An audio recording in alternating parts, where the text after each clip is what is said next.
So it seems like Jamie has sent me in the wrong direction. I can't see any tracks here. No, I'm only joking. Jamie's going to check a little bit further to the sort of north, and we're just going to check here on the western front. Again, going nice and slowly. Weather seems to be playing up a little bit. Temperatures dropped, winds picking up. Brian thinks there's a cold front on the way. And there's that wall of cloud coming. Wait, let me just get into a gap.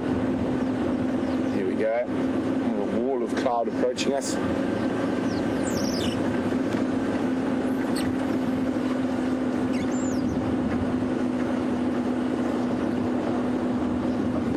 So with two vehicles following up, it makes life a lot easier.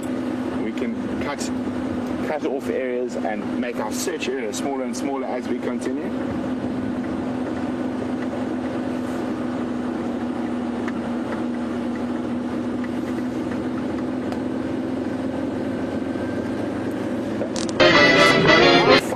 From Durban and KwaZulu-Natal.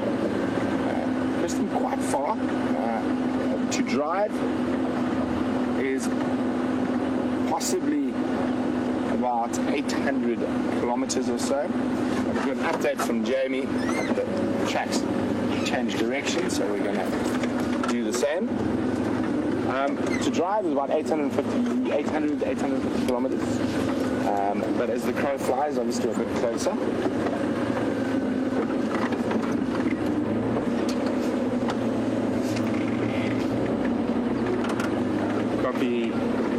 Thanks, Jamie. I've turned around. I'm going to do Vuyatela access up to the gates and then down and sit.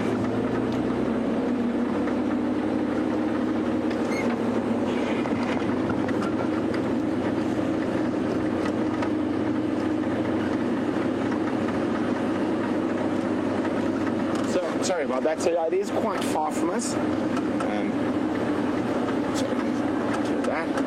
While that. To drive, you actually have to drive around Swaziland. You can drive through Swaziland, but of course always crossing borders is a painstaking affair in most parts of Lions. There we go. And I told you I have the luck. There we go.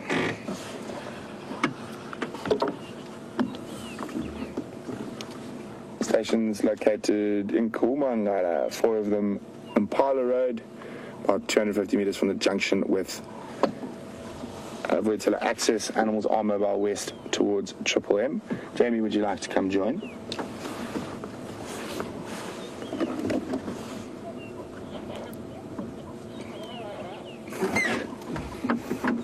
Here we go.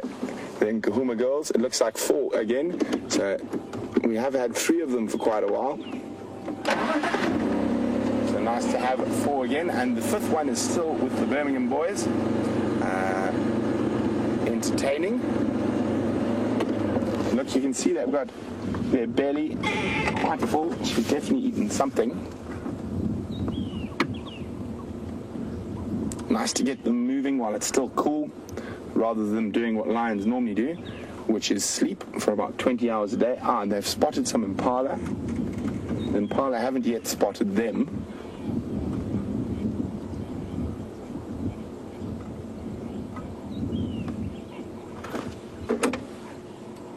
Definitely had a decent meal.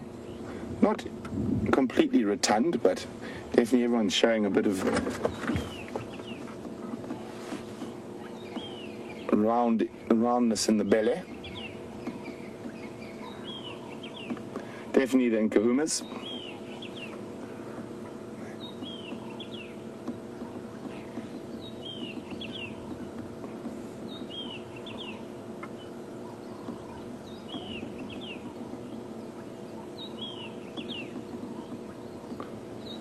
There's a herd of impala off that they're looking at. Not looking too seriously though. And it looks like they've got quite a nice belly on them. The only thing I am a little bit worried about the direction they're heading. The closest water in the direction they're heading is unfortunately out of our traverse zone.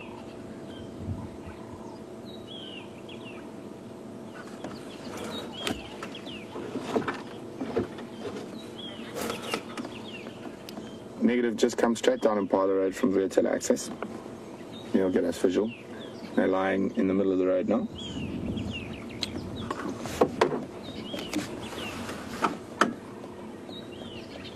You can hear a squirrel who's quite upset. And look there, there's some aloe grooming going on as they move past.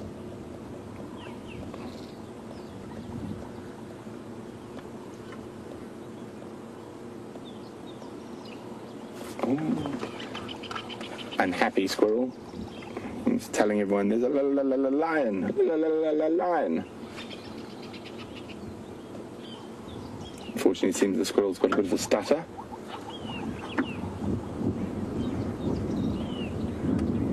So I definitely can't take all the credit for these lions. It was definitely a team operation, and being able to have more than one vehicle in an area and find out where they're not is just as important as finding out where they are.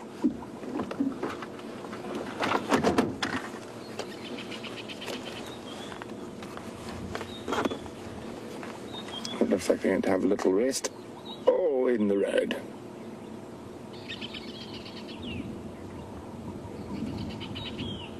So only 5 individuals left in this pride now. The 5th one is away mating with a Birmingham male.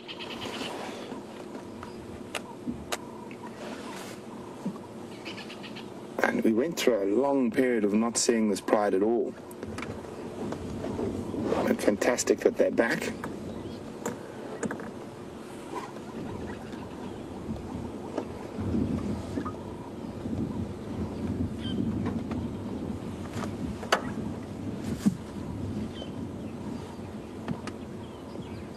This Lapa is wondering, how is the lioness with the limp? Well, this, I didn't notice any particular limp, and it's very common to see lions limping or being a bit stiff. Being a lion is not the easiest job in the world, and especially when you're hunting large creatures like buffalo, they often pick up little injuries, but their constitution is so amazing that they recover really quickly from them. You can see a little bit of social grooming happening at the moment.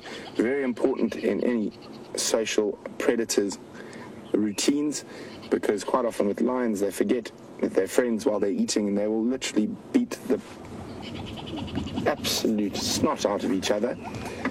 Afterwards it's time for a bit of tender loving care to reaffirm those pride bonds.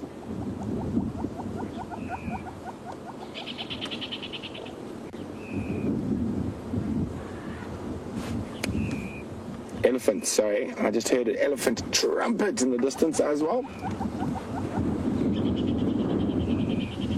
So there was a young male that was affectionately known as Junior to a lot of our viewers, and Siberia, one of our zoomies, is wondering, do I think he'll come back because the B-boys are far away? Well, the Birmingham boys are probably between where he is now and here, so I think it's very unlikely that he's going to come back. He stayed a lot longer with the pride than what a young male normally does. So I think it's very, very unlikely that he'll come back. And here comes Jamie and Andrew.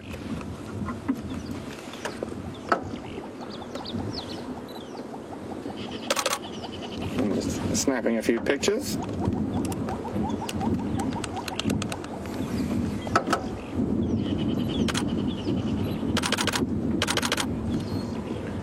So isn't it lucky we turned around when we did and came back and it popped out next to the road with us. So I think Jamie's been working very hard with these lines for most of the morning, and we've just come in at the end to swoop the glory. And she's pulling tongues at us now.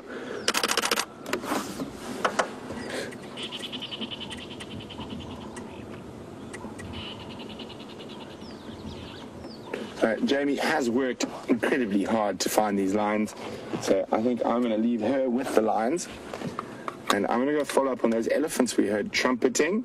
So while we do that, let's jump on with Jamie and leave her with the lions, and I'm going to go see if we can find us some ellies.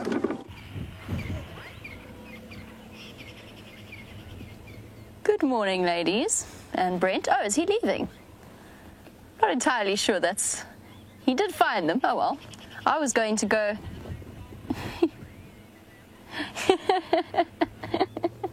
Oh, that was very kind. I was going to crawl off to the hyena den and lick my wounds. Good morning. Yes. Leaving one station of performers on a Father Road, best access. Oh, that was very kind. Oh, look at that. We've been looking for you all morning, ladies. You've been dodging us. I can't believe that happened. He shot past us so fast. Hello, Amber Eyes.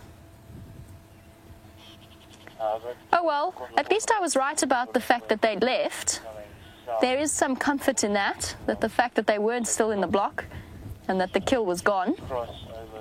It is a comforting thought on this morning in which I lost another race to the Lions, to Brent. You big girls.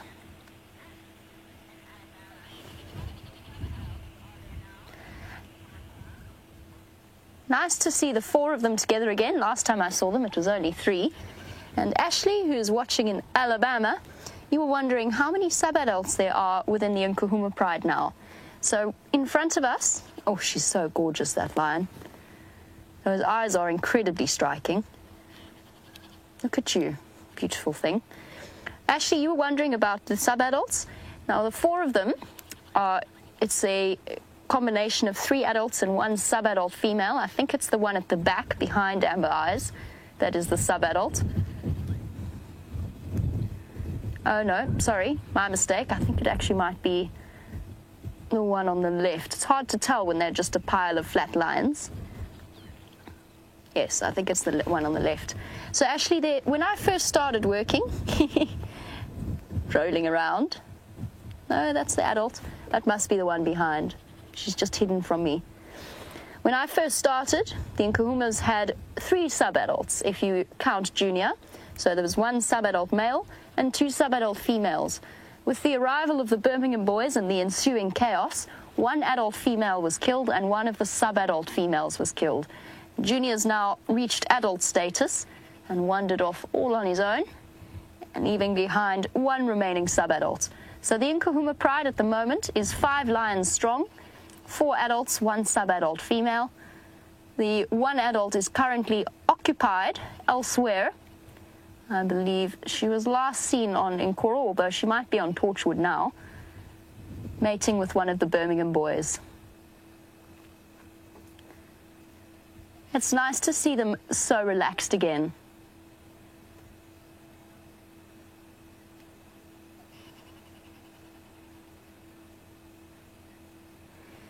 Now, the missing lioness has been missing for a while now. I think it's probably about a week, probably to the point that she's finished with her Birmingham boy distraction.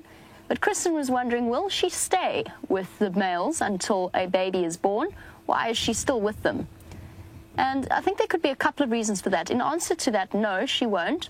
They have a 3-month gestation period, and at some point, probably fairly soon, she is going to, there you can see that's the sub-adult. You can see she's a little bit younger, a little bit smaller, still retaining some of that cub-like look. But yes, the female will wander back to the rest of the pride at some point. It could be that she's sticking with the Birmingham boys because she isn't sure where the rest of the pride is, and might have to relocate through a couple of contact calls, maybe through scent as well. Or just generally, and I'd love to know exactly how it is that the lionesses move and what determines where they go, apart, of course, from access to food and water.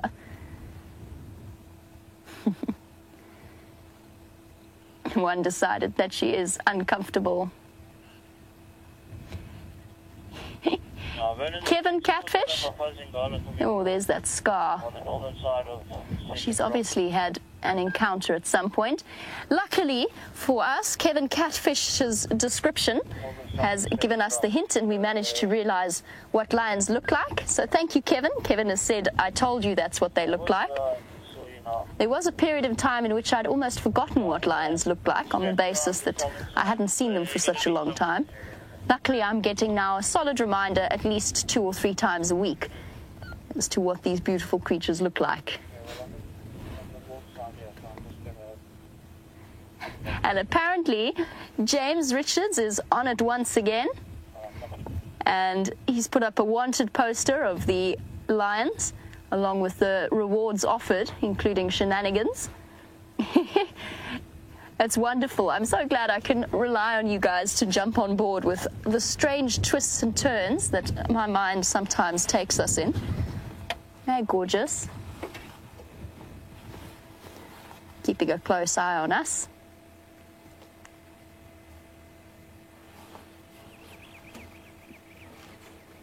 Thanks, Iggy.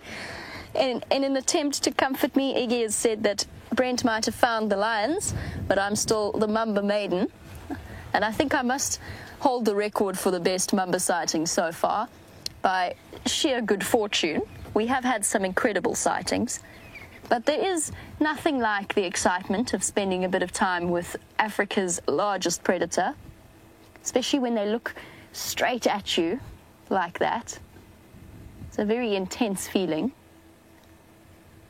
Ladies, you led me on a merry dance this morning, didn't you? Yes, indeed. Looking very comfortable in the middle of the road, in the open.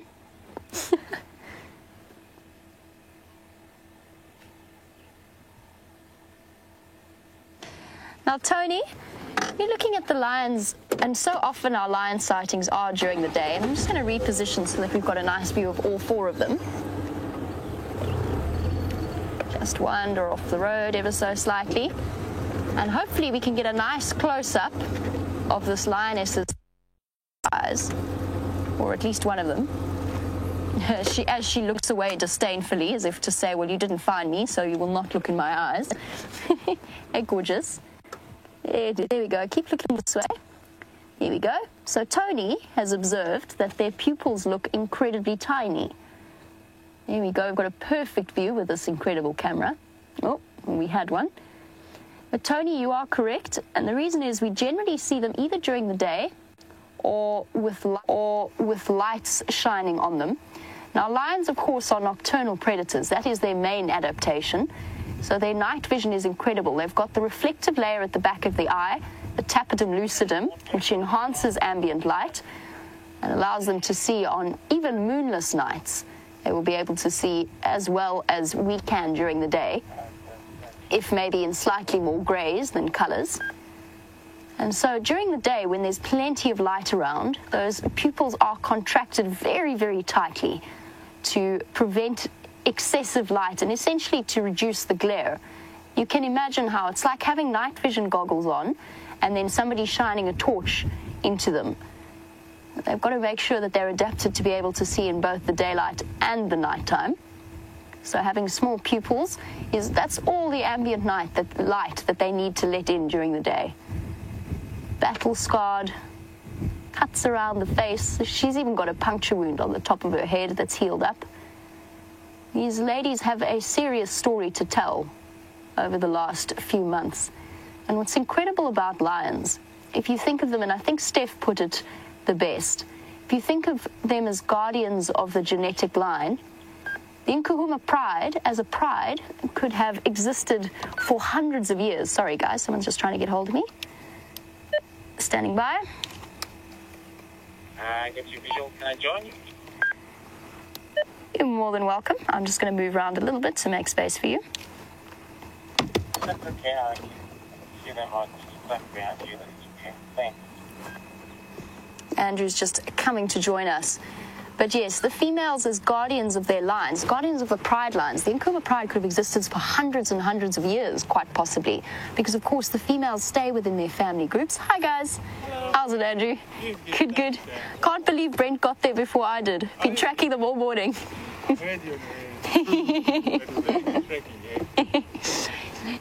Anyway, so guardians of the lion. Imagine how many stories these lionesses have experienced over the hundreds of years that they've had a genetic line in existence.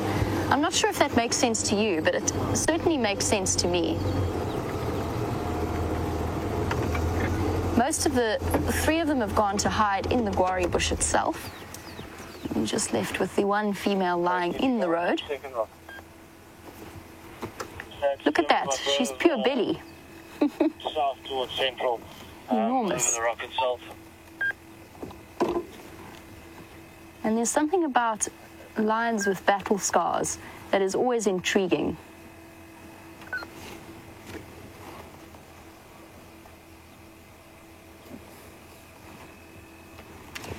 I'm looking at these lionesses. They are, particularly with the Nkuhuma family, rather large females. They're very large, in fact. Their feet are absolutely enormous. And Golden King, you were wondering how large can a lion actually get? The answer to that, there are certain areas where they are larger than others. And as far as I know, the Eastern African lions have the record for the largest ever recorded species. I believe for a male, it was somewhere around the 270 kilogram mark. And that puts it at about, what's that in pounds? About 540 odd pounds, maybe a little bit more. And for females, the record sits somewhere around 150 to 170 kilograms, which is absolutely enormous, 300 odd pounds. These lions probably weigh a little bit less, although with their bellies, I would say that they've added a good 10 or 20 kilograms onto their usual body weight. But it depends on the area that you're in, because I think the record for Kruger, which is the area that we're in now, the record male was about 240. So a little bit lighter than the one that was recorded in Tanzania. But of course, that's just the recorded sizes. They could well get bigger. Look at that belly. Maybe this is where all of the flies were coming from, Andrew. We were so close that we were surrounded by the straggler flies flying around our heads this morning.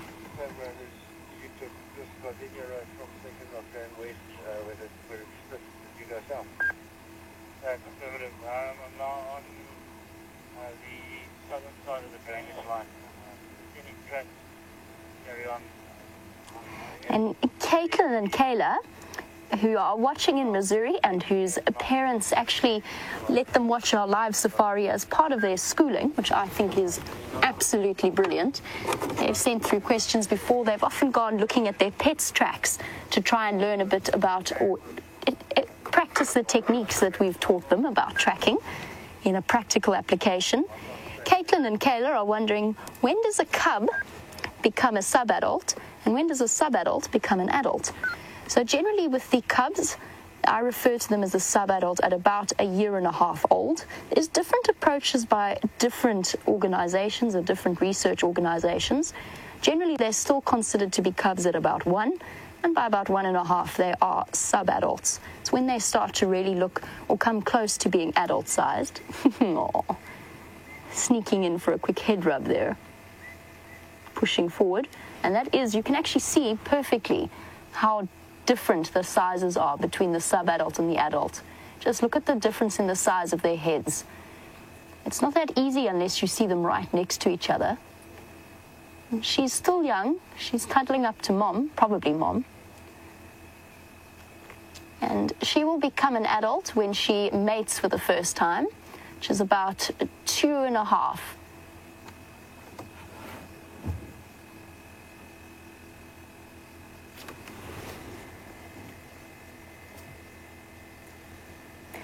Genevieve, watching these lionesses bond in this manner, and I'm going to try and keep from wobbling the car, because every time I move, poor Andrew goes wobbly, and that's just because of the super zoom, and that's my fault.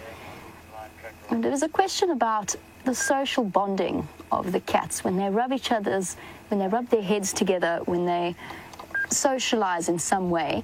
Does that release some kind of endorphin or hormonal response, for example, oxytocin?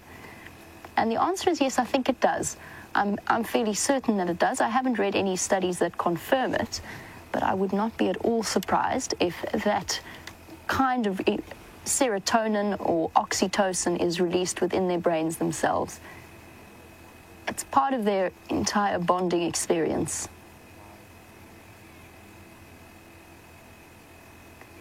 In this particular case, lion prides are very, very closely bonded. Well, we've found the lions, and we've got other exciting things to find. Apparently, Brent has found you probably one of the cutest animals that we get out here. we heard those elephants trumpet while we were with the lions, and we've managed to find them. Unfortunately, they're just across in Sibambili, so not the best visuals, but there's a tiny little chap there. Very, very cute. Disappearing. There's another one about to come into frame to the left. And you can see the branch moving where it's feeding.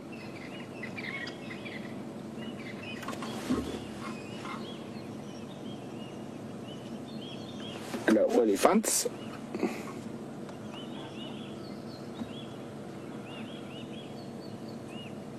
So, we came looking for these elephants. It's also a really good area to look for shadow. A female leopard is dominant on Arathusa, so we've crossed into Arathusa, and we're on the Arathusa-Sibambili boundary at the moment. And those elephants are just in Sibambili, but they are slowly mobile east, so I think we'll leave them for now, do a loop around the area, see if we can find some leopard tracks and give them some time to move onto Djuma.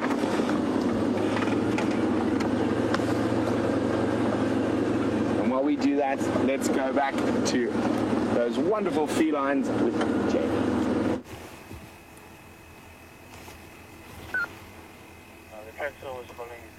There we go.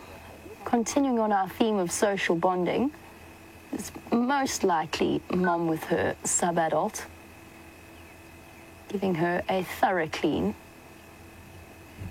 And it's a perfect example. You can really see how tightly bonded this pair is.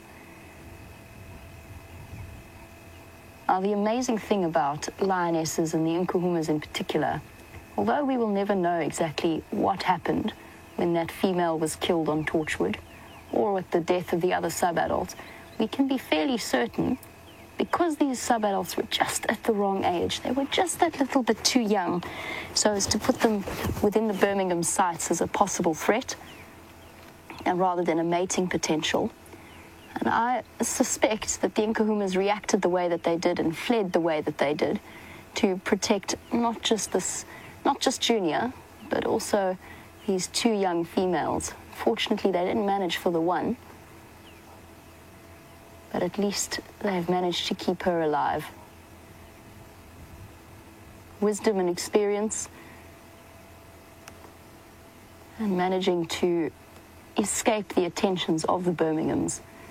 Now the sub-adult has reached the stage where she is safe. The Birmingham boys won't kill her because she will get to come into estrus soon and they'll be able to mate with her. They just needed to keep her alive for those crucial few months. And you can really see the affection here.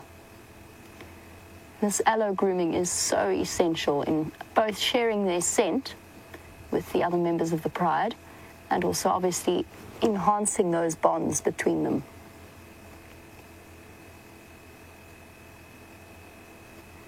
And no matter how scientific you want to be about it, you can't help but interpret this as affection.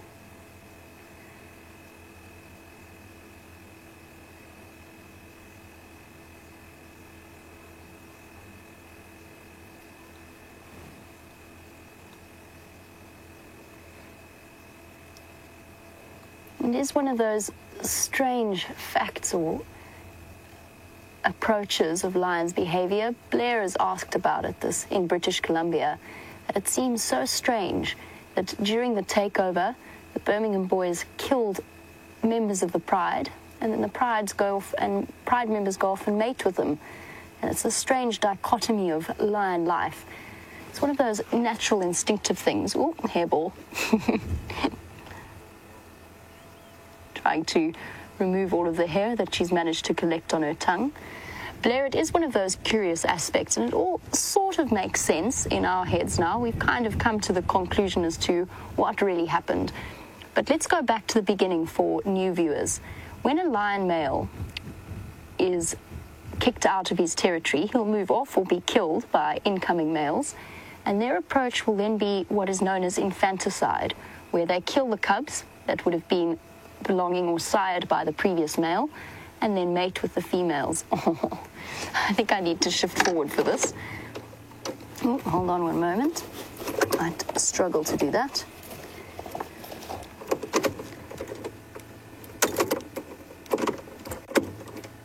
Oh. Rusty having one of her moments. Okay, in that case, we will sit exactly where we are for now, and I'll answer Blair's question because it is a very good one. So the males that come in will kill the cubs of the females and then bring the females back into estrus in that way. They don't want to invest any of their time or energy in raising and looking after cubs that are not their own, or at least protecting the territory in which those cubs grow up. So they kill the cubs in order to bring the females back into estrus. The females, in response to this, which is a very clever adaptation, will come into what's known as a false estrus, because you never know if those incomers are actually going to stick around, or if they're going to prove to be, or if they're going to be kicked out by other males coming in. So lionesses actually wait for a period of stability before they fall pregnant. And I think we have reached that stage with the Birmingham boys. Now, the interesting thing with those males was, and particularly with their interactions with the Nkuhuma pride, which is what Blair is talking about, they came in right at the point where the sub-adult females were, as I said, exactly at the wrong age. They were just that little bit too young, I think, for the Birmingham boys to consider them mating potentials and still think of them as cubs. So they were right at that sort of turning point at which they either would have been safe or in danger. I also think the Birmingham boys' age seriously played a role in it. They were young, they were inexperienced in terms of what they were doing, and they were so pumped full of testosterone and aggression, having had that battle with the Matimbas, that they were on the borderline of aggression the entire time. And I think what probably happened when that female was killed, and probably with the sub-adults as well, is it was either in defense of one of the sub-adults, or it was an argument over a kill that immediately turned violent, because the Birmingham boys, as I said, were so pumped up full of testosterone and aggression in order to effect a takeover. And then immediately the female's response is to placate the males. So that's what that false estrus is for. To mate with them, to calm them down, essentially. You could almost view it that way. An instinctive way of saying, okay, we accept you as the dominant males. And then, after time, if the males prove themselves to be worthy of passing on the genetic line, if they prove to be solid protectors of the rest of the pride, and that is what they will be. The Birmingham boys, from certain sectors, were villainized for essentially acting instinctively as lions do. They've now established the territory. They're a powerful coalition, and they will prove to be very reliable fathers for the females. Not that they will look after the cubs necessarily, they might be patient with them, but they will provide them with security, meaning that they will protect the lioness's cubs from any other marauding males and keep them out of the territory, and provide the females essentially with a secure living environment and some good genetics to pass on to the next generation. And speaking of the next generation, Brent seems to be on a roll with finding little animals to show you, so let's have a look at what he's found now.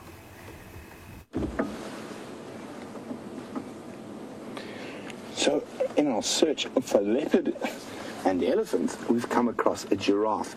Now, the reason we're staying and hanging around here is this female has got a really, really small baby. It's also the reason why we staying a little bit further back. We can't see the baby right now, but hopefully she will show it to us shortly. I'd guess probably around a week old, still shorter than mom's back legs.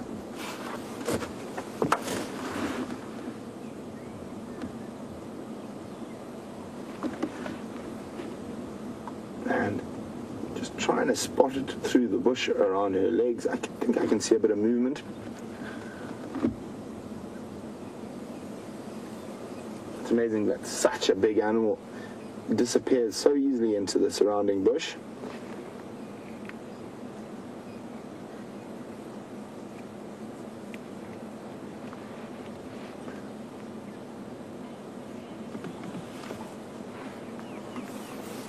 So Christopher in Arizona is wondering what sort of animals can see in color. Well, giraffe sees in those monotones, and the animals that see in color out here are a lot of the bird species, as well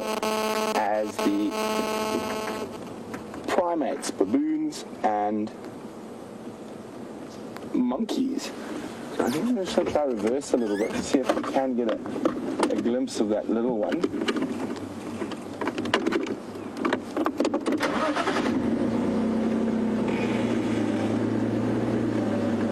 Just let me know if you see while I'm reversing.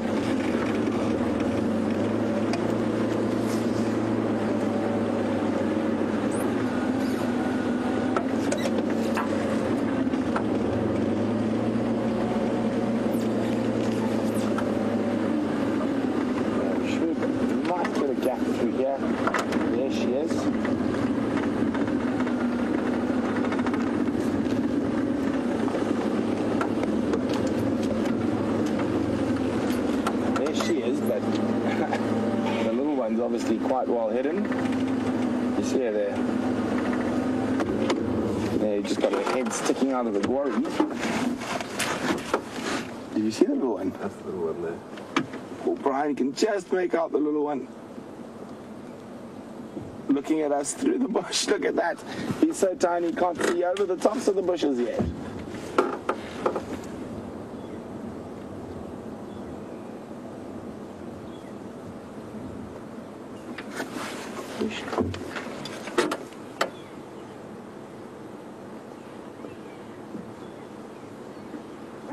So small, the little guy there.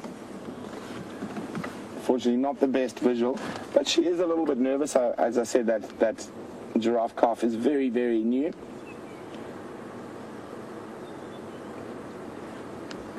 So we're not going to hang around too long.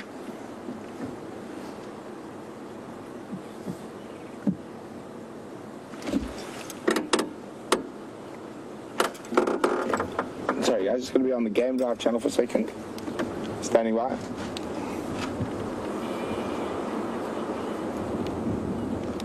I affirm, Andrew, they were at Sibombili, Arathusa cut line, still inside Sibombili.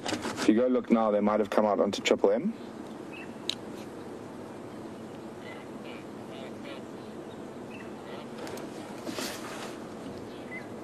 Copy, thanks. So we're not going to hang around too long. And while we move off, Tam is wondering how long can a giraffe's neck get? Well, on the big males, they can get quite... She spotted something else. Sorry, guys. Let me just looked off to the north there. No, I think she's just turning her head. Giraffe are very good at spotting predators with that long neck we're chatting about. But on average, on a female like that, the neck's probably 2 meters or so. On a big male, it can be sort of 3.5 meters.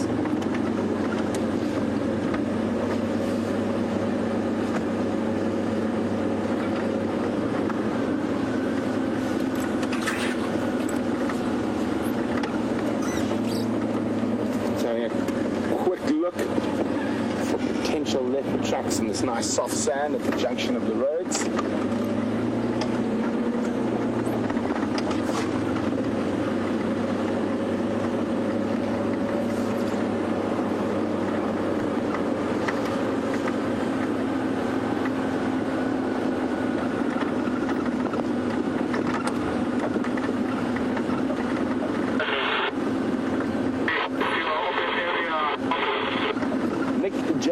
Do giraffe ever charge like elephants? Not in my experience, Nick. The only time I've seen a giraffe charge something is when defending themselves or their young against lions. Now, a little baby giraffe like that is a real favorite of lions. It's big, but it's also relatively easy to catch. So it comes with quite a lot of food and minimal amounts of effort, even though the female might really defend it quite staunchly.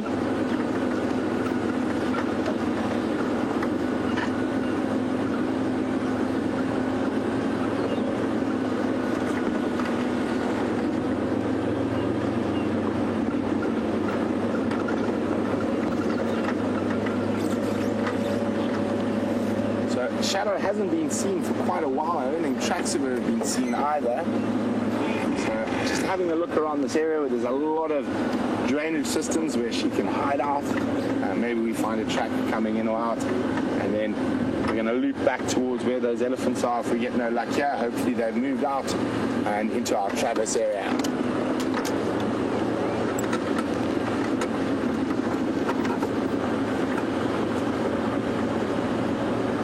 So let's jump on quickly with Jamie because those cats are on the move.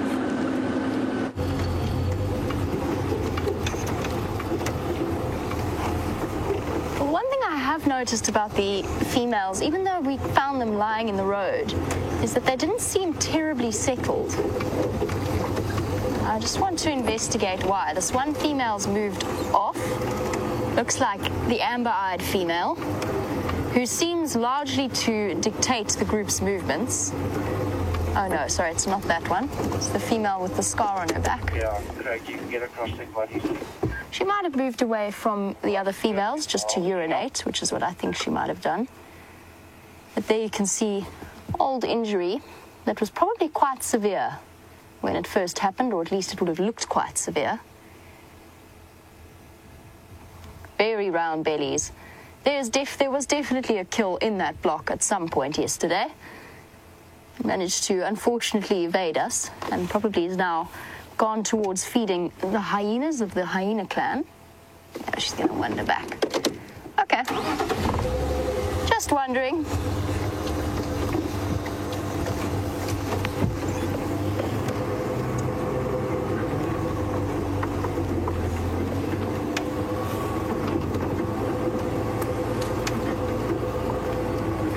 I've chatted a little bit about the size of the lions in answer to that question about what the biggest lion has ever been, and I've said that in certain areas they are larger than others. But Mark was wondering, as a sort of a natural extension of that, as I duck around behind bushes to try and reverse back to our lion sighting, Mark was wondering, are there different species of lion within Africa? And Mark, no, although there are arguments for different subspecies. So, for example, the Kalahari genetic line, the Southern African genetic line, and so on and so forth. And then, of course, the East African lions that tend to be larger and blonder. Let's try and get the best possible view. All right, guys. I have noticed one other thing. All right, goodies. Okay, I'm here. It's okay. I have noticed one thing with the Nkuhuma Pride is that since we went through quite an extended patch where we didn't see them. And I've noticed they've come back particularly skittish, or more so than they used to be. I'm giving them plenty of space that they can feel comfortable. And they just watched me with those wide eyes. Whoop. I think it's safe to say they just relaxed. Oh, I think somebody lay down on a thorn. That didn't look very comfortable. But yes, I have noticed they're more skittish. Whether or not that's because of their experiences with the Birmingham boys, maybe they just don't feel entirely comfortable anymore. Luckily, it has definitely reaffirmed the bonds between the individuals. They're such incredibly sociable creatures. Oh, bit of a growl there.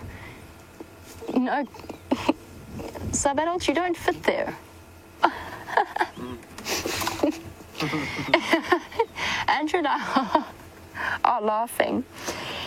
The end product of the digestive process of a lion is the occasional expression of flatulence. Oh. Oh, no. Oh, that's eye-wateringly bad. That really is quite...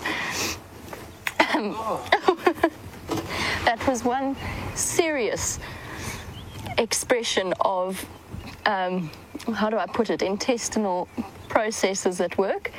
But what happened there was it was unexpected, and it gave the lions a fright. And they all jumped. I've seen zebras do that. I must admit that's the first time I've ever seen a lion fart and then get a fright.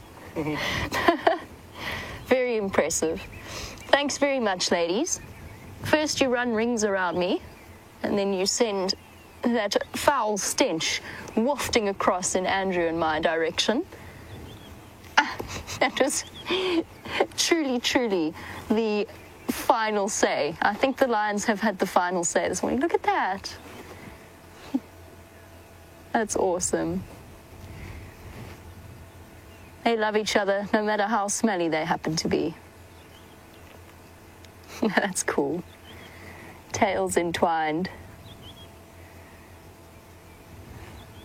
Looking very comfortable.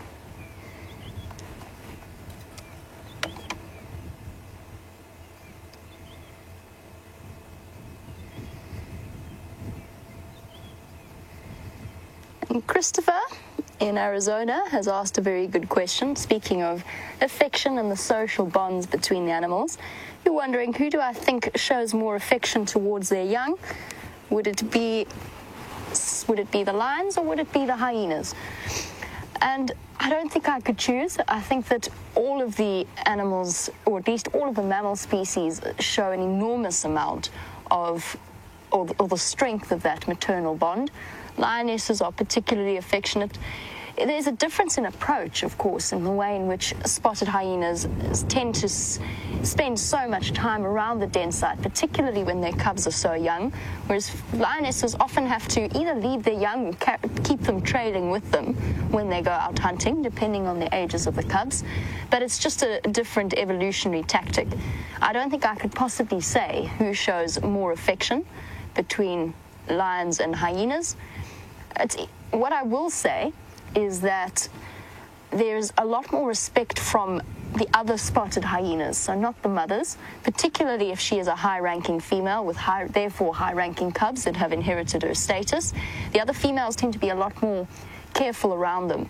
Whereas with lion prides, when you watch them feed, so for example, to carry on with that thought. So for example, spotted hyena cub at about, let's say, 8 to 10 months old, going towards a kill, mom is high ranking. The other adults will actually step back from the kill and those hyena cubs will have first access. Whereas with the lionesses, they lactate for a far shorter time than, for example, something like a hyena. So it's only a couple of months. And then when the cubs do start to feed at the carcasses, they actually really seriously get pushed around. I have seen cubs being swatted from side to side. I've seen them thrown to the ground by the other adults. Nobody seems to really fight for their place at the carcass. They've just got to learn. It's a rough and tumble world if you're a lion cub. Hyenas have got a much more extended period of time with just their mother's attention. And then if they've inherited a high status, then they get first access to the kills. But for any mammal species, that maternal bond is very powerful. You see it within the wildebeest even, and the impala species. I would say strongest maternal bonds are probably those of elephants, and that's partly because of their emotional and social development and the way that their brains are wired, and also the amount of time that they're going to spend looking after those youngsters. For mothers, they can spend 40 years. If a mother lives to 60 and her oldest daughter lives to 40, that's the space of 40 years that they've spent together, really reaffirming those bonds. And even if the female has other calves, those bonds will still be in place. I think that's probably one of the strongest. Rhino maybe as well, to an extent, just because they also spend about a year and a half with their youngsters before the next, and 3 years until the next calf is born. Oh my word, the smell is still wafting gently in our direction.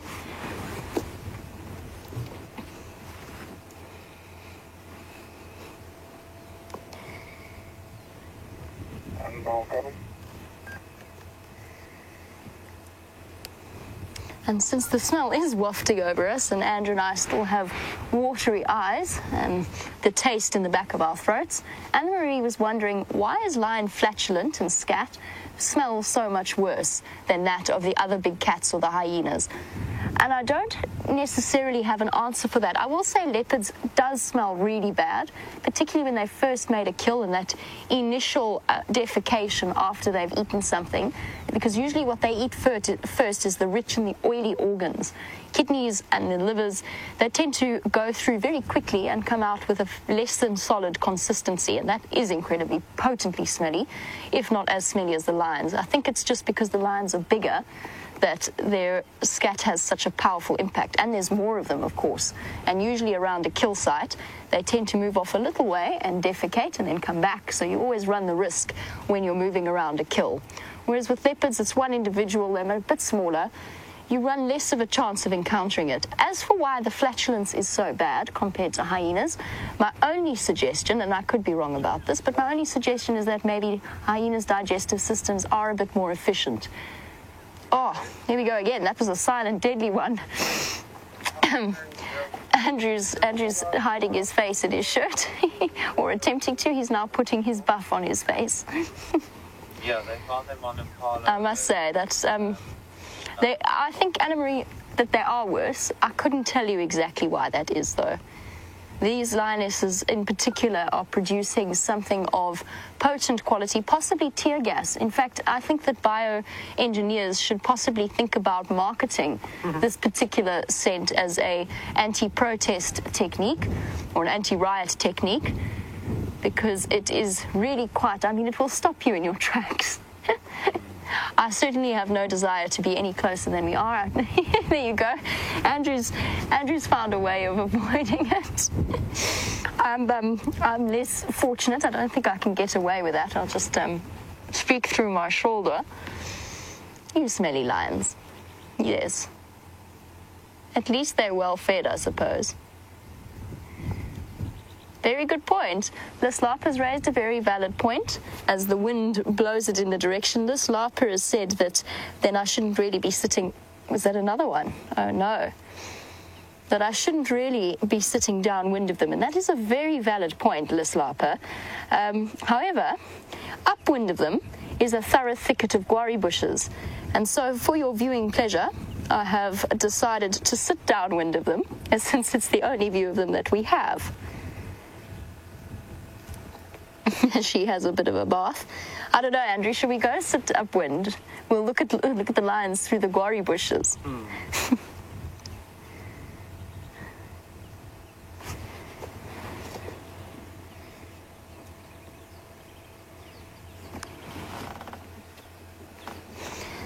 And as she has a really good clean, Marcel has noticed that the lionesses actually have faint spots when we see them in the sun. And the most clearly that you will see it, unfortunately she's hiding away at the moment, but you'll see that most clearly on the subadult. And Marcel, lions do have spots around them. Generally they tend to fade with age. The cubs are born not spotty like a leopard cub, spotty, but they are born with spots. It's a way of enhancing their camouflage, particularly, as I said, since mothers often need to leave them hiding away when they're young. It's a way of just keeping them, adding a little bit to their protection. And those spots over time will start to fade, but they're most commonly seen around the belly area.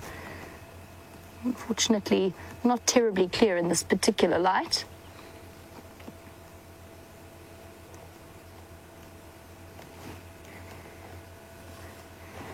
Sleepy cats with very full bellies, looking incredibly comfortable. So let's pop over, get an update from Brent, and I will be back with you shortly. So no luck yet, but we are checking an area. It doesn't look like anyone's checked here for a few days, so hopefully we find some tracks of either Shadow or even possibly the Anderson male. No luck so far. And I was just saying to Brian, I'm going to go take a road we never take. Maybe that's going to be the winning combination today.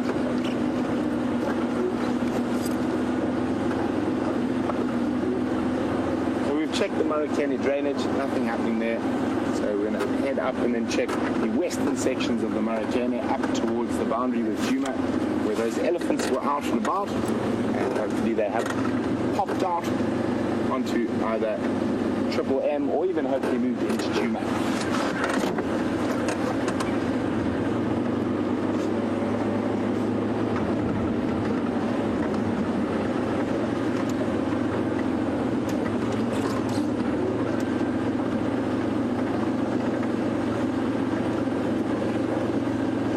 So Kuba Waller is wondering, what part of South Africa do the Bushmen live?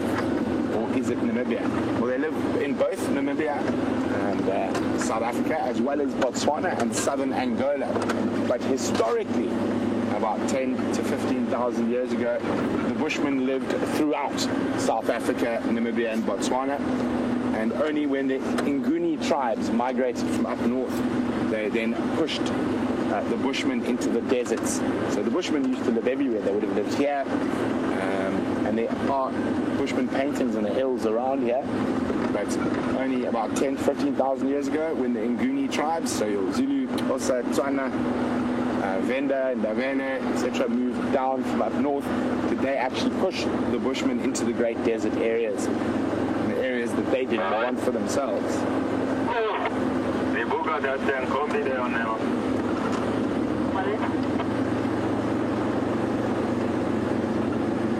So the reason we're checking this area, shadow hasn't been seen in a while, and a lot of the blocks between the roads here are almost completely inaccessible by vehicle.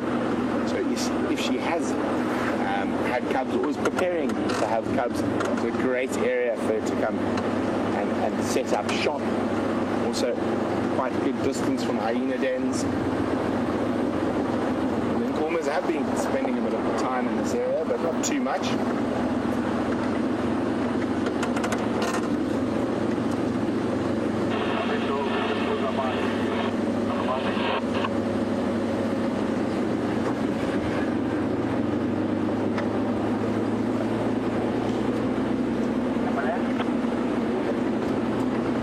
Very close to the area. Speaking of cats, that Brian and I were lucky enough to catch the first serval ever on Live Drive.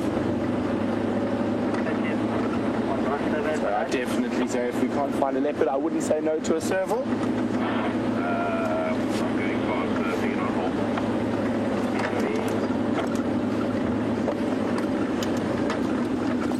So this is the road that we very seldom, or I very seldom ever drive. But while we check through here, let's go back to Jamie, who's got big cats on the move.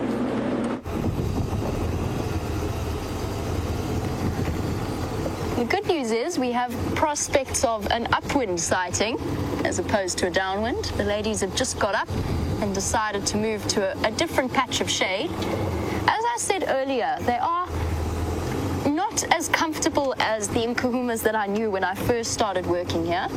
So I'm giving them plenty of personal space. I'm not following up right behind. Let's see if we can get a nice view of them. They've gone right into a guarri thicket. We might have to go around. Hello, girls. Do you mind if I come say hello? Luckily, there's a nice open clearing. Just bear with me one moment. We're going to go around them, give them some space. There's one female in particular. It's the female with the injury across her back and the scar that's healed up. She is particularly vigilant. And although we chuckled at the flatulent reaction, where they all got a fright and jumped up, it's actually a sign of the fact that they're not feeling comfortable, whether or not it's because they got kicked off that kill last night by the hyenas. Maybe you just, as we've always said, they're wild animals and you never know what's happened in their lives before you see them. So no matter how well you know them, you never know how or what they've been going through the night before. So it's important to read their body language and never get blasé or make assumptions. What's up, ladies? I'm just going to stop here for the moment. I just want to let them relax with us a bit.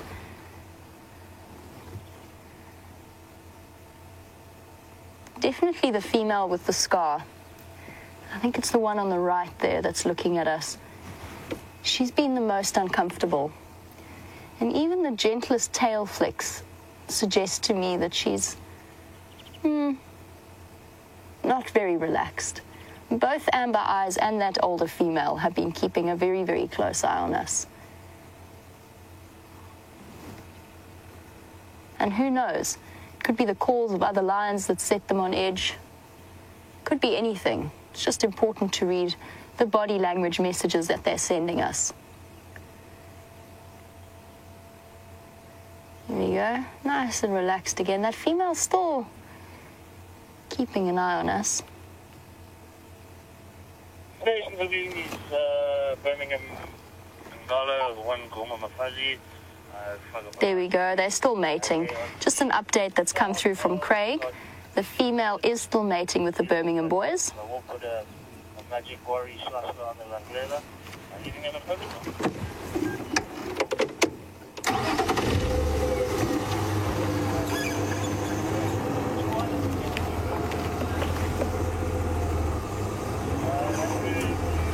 And that's a wonderful message that we've received from a new viewer. It's okay, girls. It's all right. You're okay. Just going to sit here, let them calm down a little bit.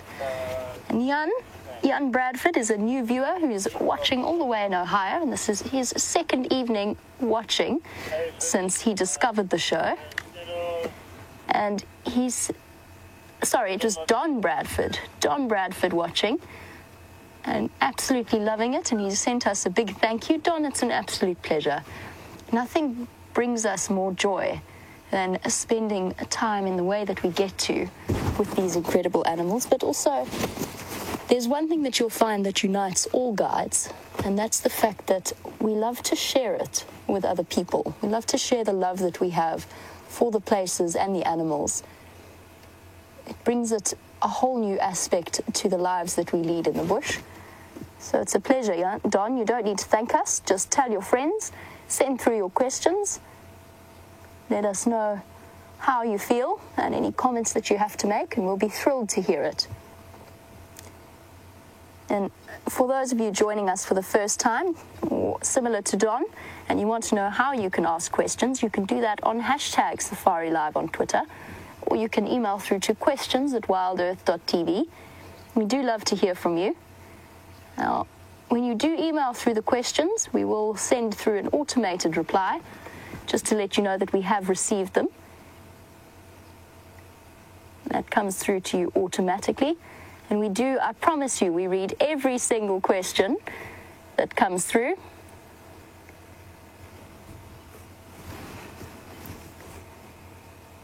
Hello, gorgeous. There we go. Bit more relaxed now.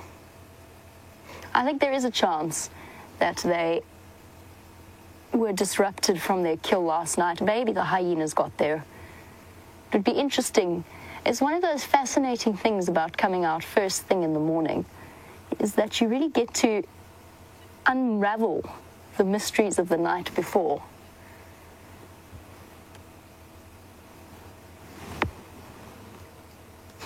Even if it takes a little bit longer than expected.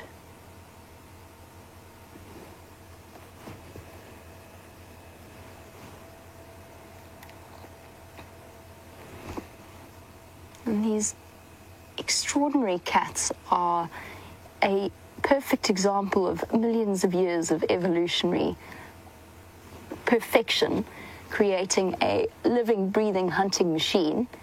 And Blaine would like to know a little bit more about the tools of the trade that the lions have to offer. He wants to know, how long can a claw grow? And Blaine, I've been fortunate enough to have a look at the paws of lions, and I have actually encountered a lion skeleton, a lion that died of natural causes. So I had a long look at those incredible structures that are the claws. They're tucked away now in the sheath to protect them from being blunted on the ground while they walk, and to stop them from getting covered in dirt. But hidden within those enormous feet are very powerful, very long claws. And Blaine, if you curve your thumb and have a look at the size of that, presumably with sort of the average man's hand, the dew claw of a lion is about that length. Thick and incredibly powerful. I love it when lions do that. They go and lie on top of each other and then get cross. And there's just a sort of a gentle growl, as if to say, hey, you're kind of lying on me. And then what's always entertaining with that is that the offending lion that's invaded the other's personal space then growls back, as if to say, listen, I'm coming to cuddle and you just have to deal with it. Oh. What? Don't chew the buffalo thorn.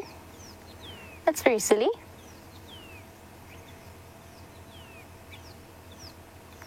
Okay, That's a strange approach to the morning.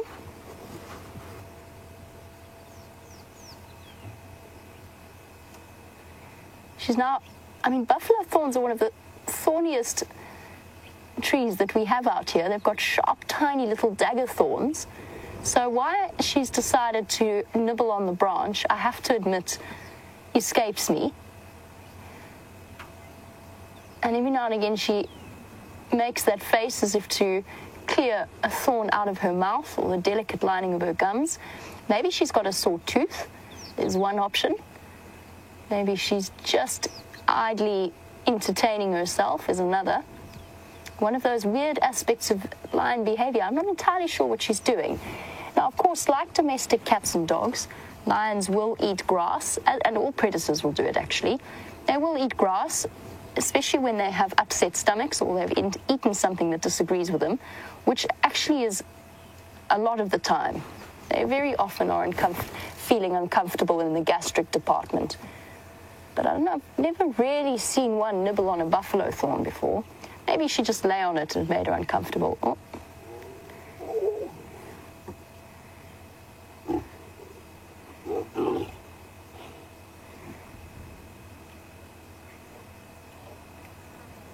And that's sort of what I was meaning by when they lie on top of each other and get irritated. And there was absolutely no real aggression there, as you can see, as they've settled down again, finding that buffalo thorn girl just won't let you rest. Maybe she's trying to find a good way of moving it.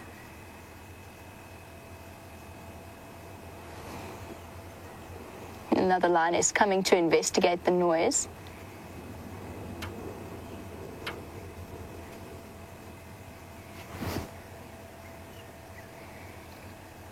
And a big hello to Logan, Charlotte, Diane, who are all Caitlin and Kayla's friends and are watching as well, which is fantastic news. I'm very glad to hear it. And Eli and Caleb as well, apparently. You guys are all watching and have been introduced to Safari Live. A big warm welcome. I hope you stay with us. And keep watching, because every day is exciting and every day is new and different. Even when it's lions just scrapping with each other over the best position in the shade. That female's very restless. That's interesting.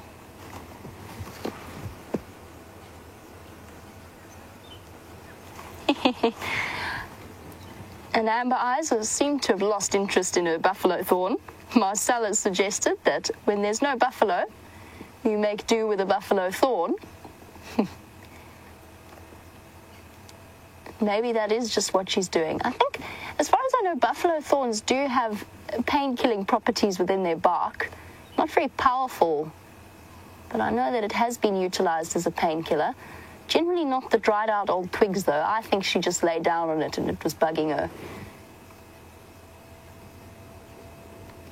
And once again, we're left with only 3 females, with the other one moved off into a different patch of shade. Now, guys, I'm going to send you across to Brent for an update while we do a quick camera battery change, and we'll catch up with you in just a few moments. So not a sign of a leopard anywhere in this northwestern corner of Arathusa.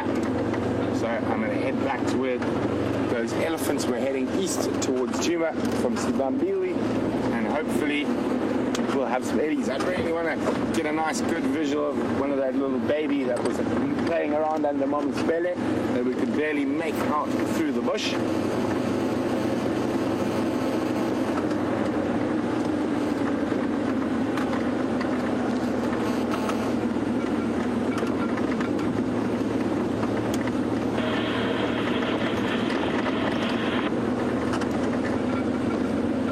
Not too far now to where those ellies were.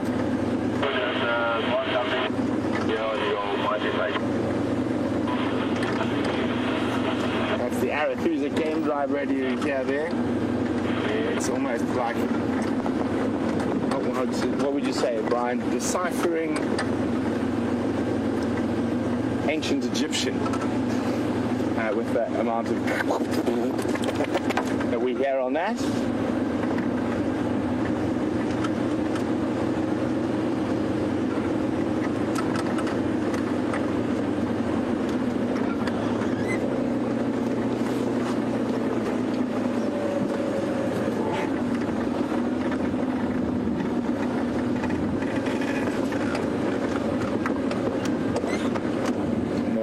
That is the second tiny giraffe we've seen this morning. Also a real small baby, probably a week or two old. You got him, Brian? Yeah. Can't see an adult around, and it's definitely not the same one we saw earlier.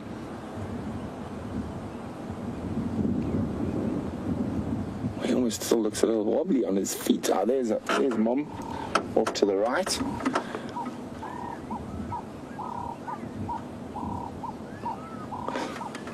We're not going to go in there or push them too far.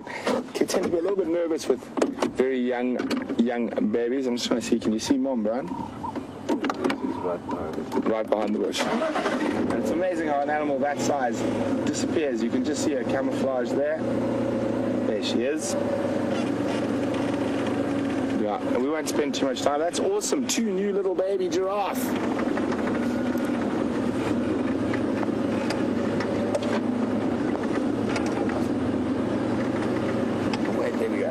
There's a view of both of them.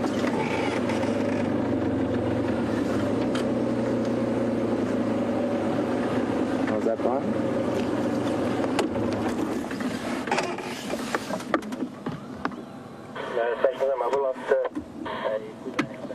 On the move again. Oh, while we stopped here, I noticed that wildflower, and I know a lot of you love the wildflowers, and we haven't got too many good ones this year.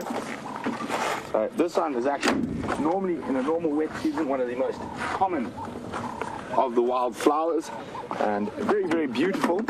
Not much medicinal uses or anything like that, but it's called a blue haze is its English name, or an evolvus is its scientific name. If I turn, let's have a look so you can have a look into that flower. Really, really pretty. The blue haze, and it always grows on disturbed soils. So on the edge of, there we go, on the edge of roads, fire breaks, areas where animals have fed extensively.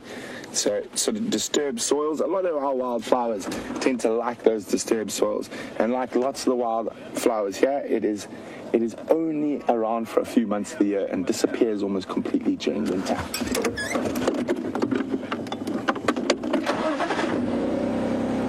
Now let's go see if we can find those elephants. Very successful drive so far. 2 baby giraffe, the Nkahuma Pride. Not the best view of Ellie's. We're hoping to rectify that. And, of course, a lovely blue flower.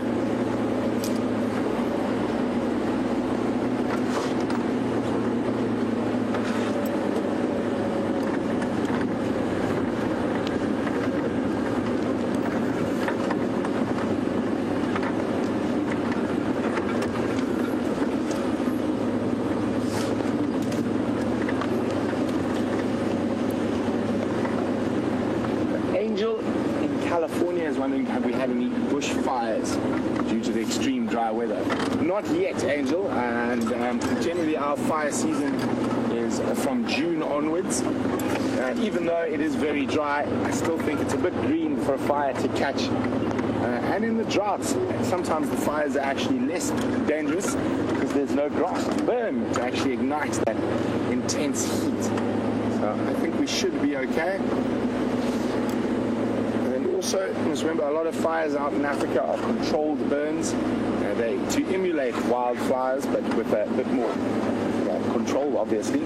But Africa, most of Africa outside of the rainforest and desert regions is what you would call a fire climax biome. So it actually needs fire, and fire is very good for it. a lot of trees and grass species climax, so grow seed at a much better rate after a fire and a bit of rain. And if you don't burn for too long, you get a lot of moribund vegetation, lots of dead grass and long grass that's very unpalatable to most of the animals. Most animals like short grass, much tastier, much sweeter, higher carbohydrate levels. And as soon as it gets sort of tall and starts to fade, it has almost zero nutrients. You can almost, a great example that a lot of the sort of animal science students use, and they obviously study quite a lot of that for farming, grasses are very important, is that you can literally put a cow in a massive field of tall grass and it will die because there's almost zero nutrients in it.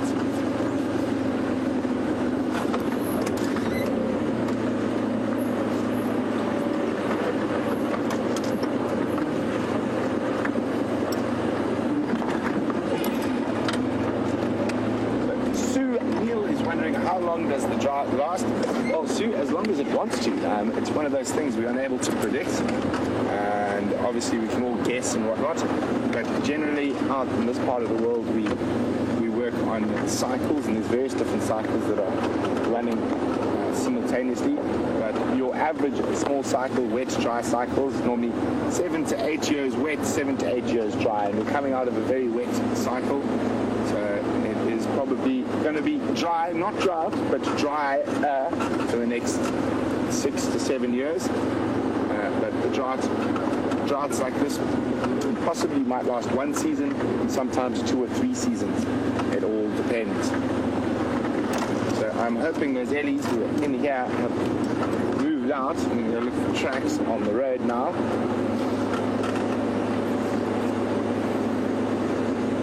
Looked like they were feeding in a rush, so that's why we took our time while we looped around hoping for them to come back out. And I'm not seeing any trucks coming across the road, so they might still be in that block to the west of us.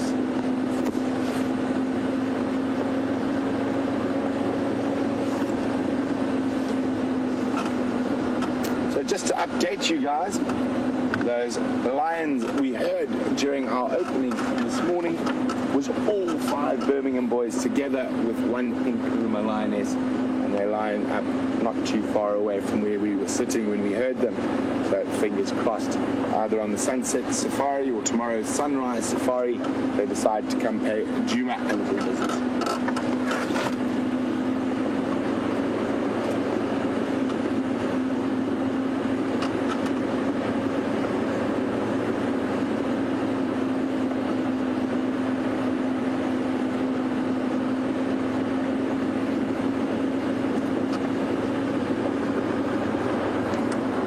One of our Zoomies, Jody, who's in New Mexico, and if I remember correctly, I think a jaguar was spotted in New Mexico recently, or was it Arizona? I'm not 100% sure, but great to see that those big cats are moving back into the United States of America from Mexico, reclaiming some of their territory that they've lost to people over the years.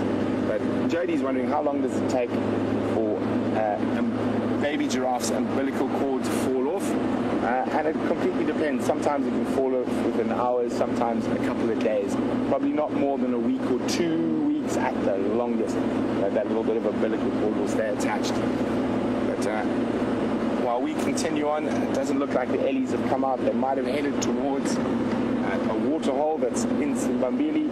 So we're going to go loop around and head towards a different waterhole. Hopefully we find some Ellies there. But while we do that, let's jump back on board with Jamie and the Nkuhumas.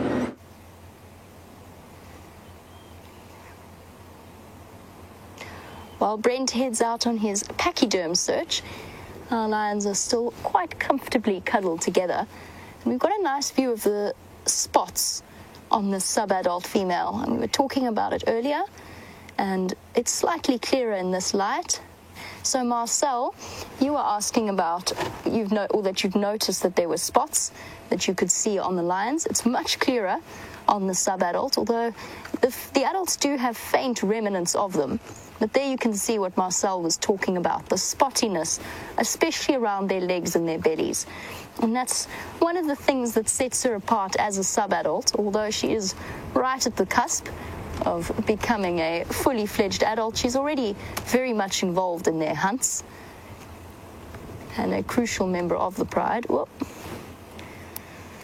they might be skittish as well because the wind is blowing. You can see that Amber Eyes' attention was, something caught her attention. Well, not for long though.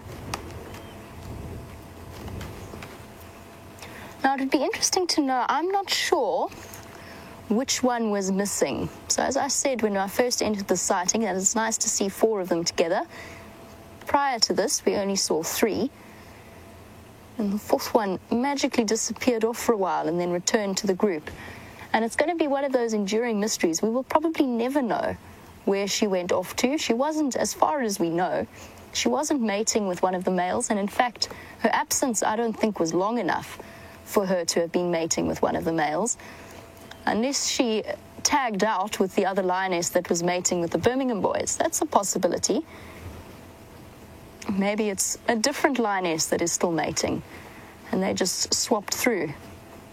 Also, very possible, lionesses do try to sync up their estrus cycles, or not necessarily try to, but physiologically their estrus cycles tend to coincide, and generally their birth rates will as well, or their birth times. And the reason behind that is it's essentially safety in numbers, and it makes sense to have the females have their babies at the same time. And different to spotted hyenas, having had that conversation about who is more caring or who shows more affection to their babies, what is interesting about lionesses is that they will allosuckle. So there are recorded cases where the female will feed the cubs of another female. So it's one of the reasons why it makes sense for them to have their babies at the same time. Just a theory. I have no idea whether or not they did swap out with the Birmingham boys.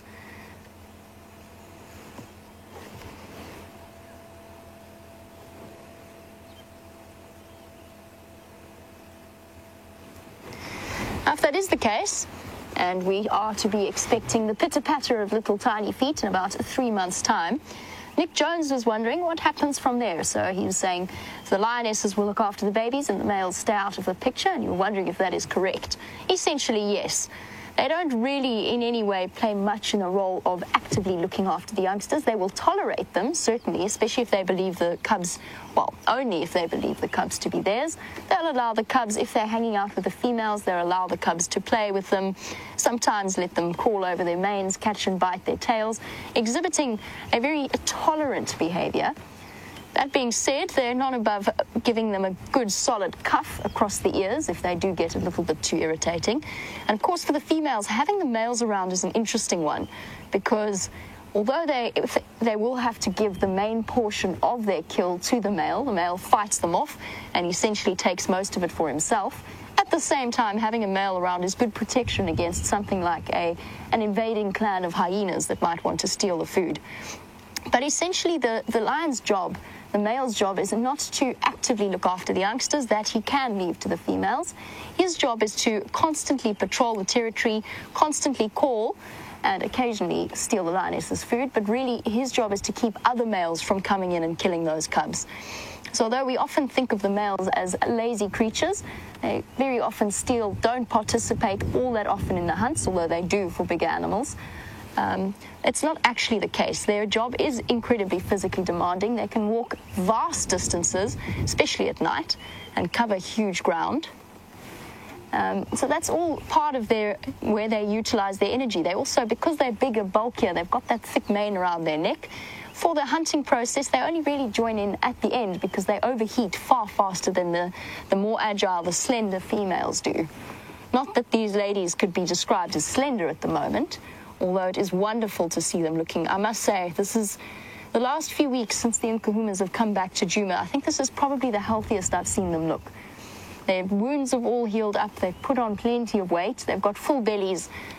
80% of the time that we see them. So it's nice to view that now. A pile of lions.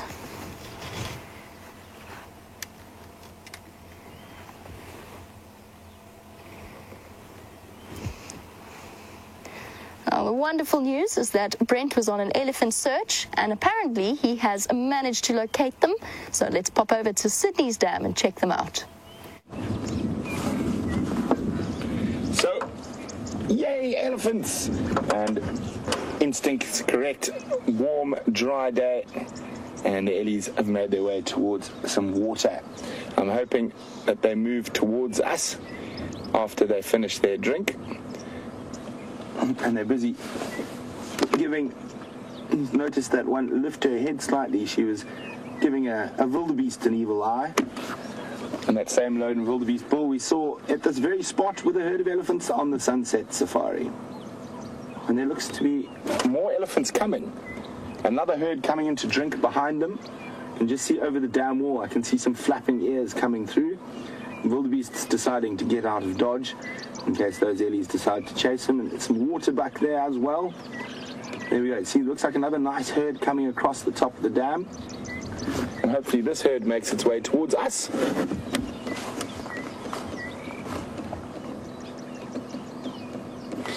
So they are going to be moving big distances at this time of the year.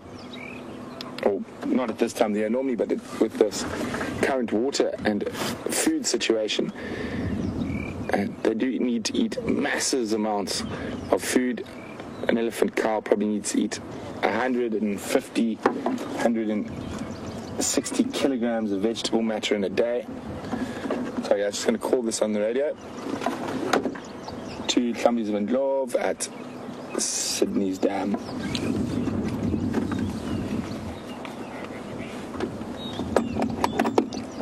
So it looks like they're going to head off into the Combretum woodland to spread out and start feeding. Unfortunately, they're not beelining towards us as I was hoping they might. Could change their direction, but if we let them disappear, we look at those other Ellies about to cross the dam wall.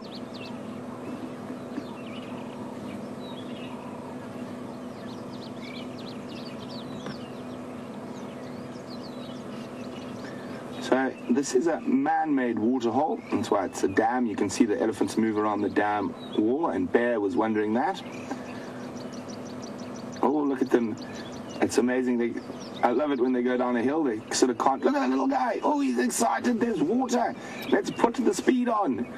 I love that water walk as they approach water. They get so excited. You see how they just sort of start moving a little bit faster, rushing towards the water. Nice big herd. 1, 2, 3, 4, 5, 6, 7, 8, 9, 10, 11, 12, 13, 14, 15, 16, 17, 18, 19, maybe 20, 22 in there. Couldn't see all the little ones through the legs.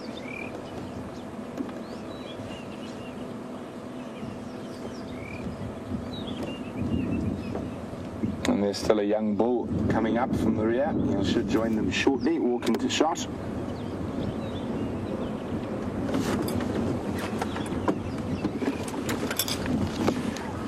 Such a nice visual. Sometimes it's quite nice to sit a little bit further away and actually get a bit of the sort of atmosphere around.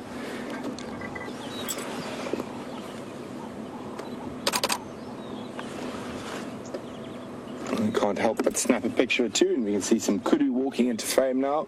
Also probably on their way to have a drink.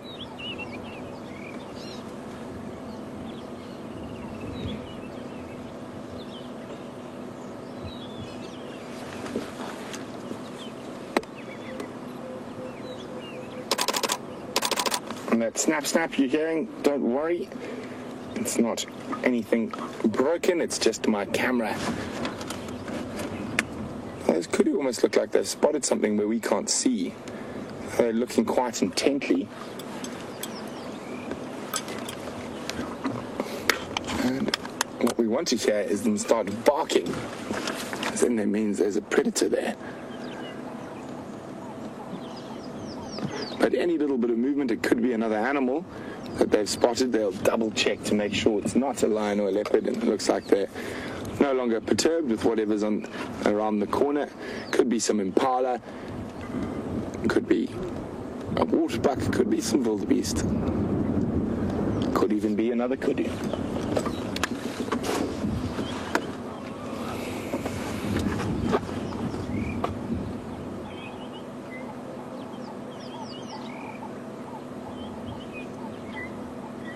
So guys, keep an eye on the Djuma Dam Cam as it gets warmer today.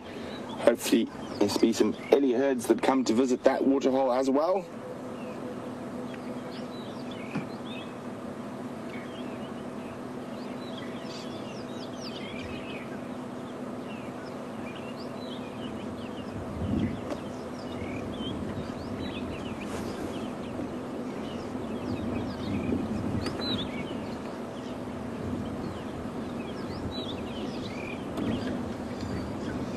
So we got a question from Motor City, Detroit.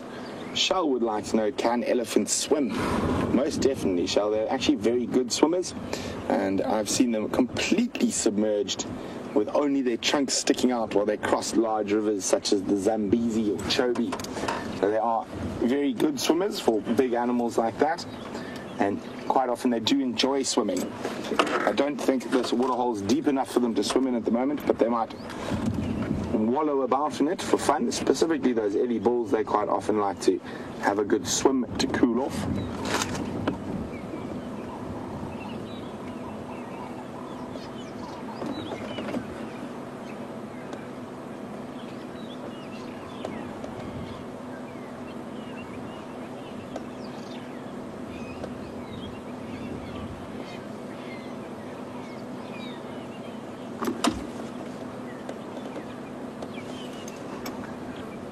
An elephant can hold up to about 8 liters of water in its trunk at one time.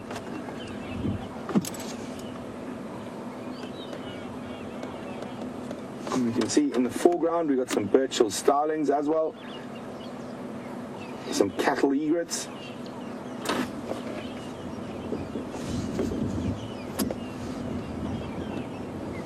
And Micah was wondering what those white birds are, and from here they look to be cattle egrets.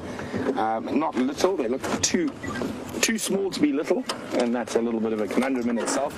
So the smallest egret species we get is a cattle egret, and that looks to be the cattle egrets, and then the second smallest is a little, and then we get an intermediate, and finally a great.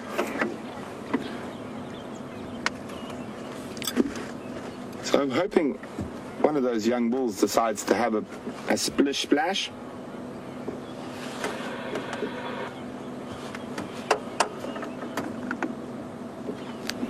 Goober Waller saying, isn't it nice to see a large herd of ellies? I'm with you 100% there. And nice to see them drinking. And especially since they have to travel such big distances between food and water.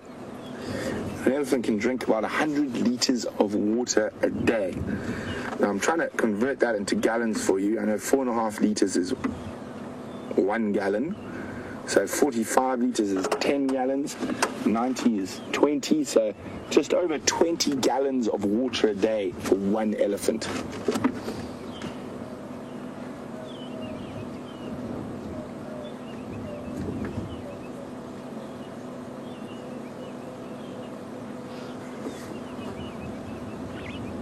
Now, Tag's wondering, did the first herd leave because they saw a second herd coming? Tag, I probably not. I think they had finished their drinking and they were moving off to go feed.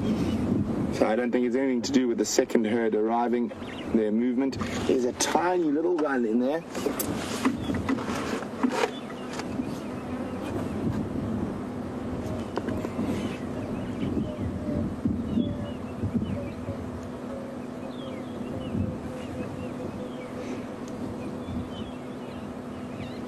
So it looks like these ellies are also going to do a very similar route to the last group and head off to go feed in the mixed woodland that's behind this waterhole, made up mostly of combretums or bush willows, a dominant tree species here in the Sabi Sands. But what an exciting sunrise safari it's been. and lots of sightings, lots of good general game, and of course the Nkahuma Pride. So really, really, really great. And don't forget to join us on the Sunset Safari. It's going to be the J&J team, James and Jamie, and they'll be looking after you, and I'll only be back the next morning, but I'll probably be out on tracking team, seeing what else I can find. So as these elephants depart, we're going to do the same and let you spend the last few minutes of drive with the lions.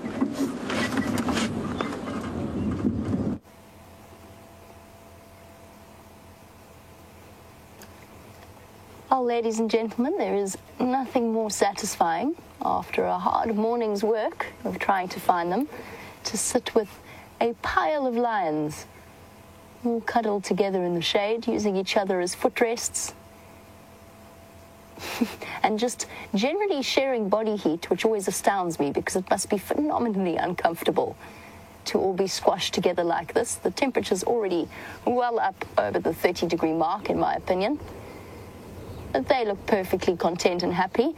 And the wonderful thing is, with such round bellies and so well fed, there is a good chance that they will still be here for our sunset safari this afternoon.